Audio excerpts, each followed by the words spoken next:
बना सकता हूँ प्यार सफर के गीत गा सकता हूँ मैं, तेरे लिए जान की बाजी लगा सकता हूँ मैं। अरे वो सही कम पर जाए तो अपना दिल जला सकता हूँ मैं। हमारे पहलवान भाई और हमारे बहुत ही अच्छे अच्छे कलाकार यहाँ पर आए हुए हैं, और हमारे मिस मुस्कान जी हमारे बन के चमकते हुए सितारा हमारे मुस्कान जी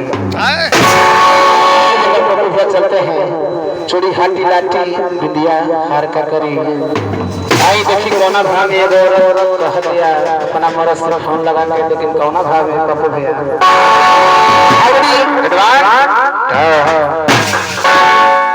खिचड़ी हाथी लाली बिंदिया खिचड़ी हाथी बिंदिया सब रही नहीं खपिया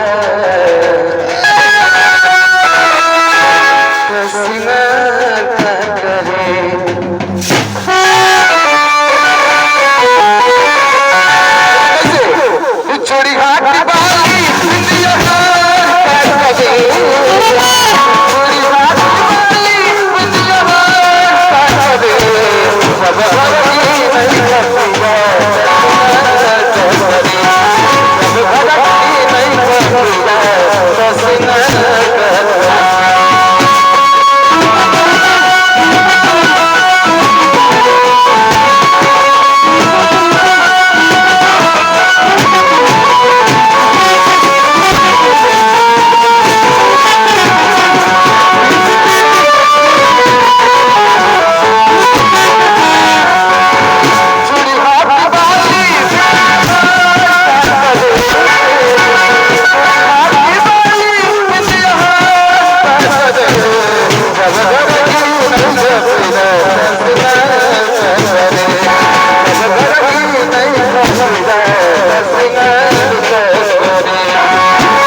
Hey!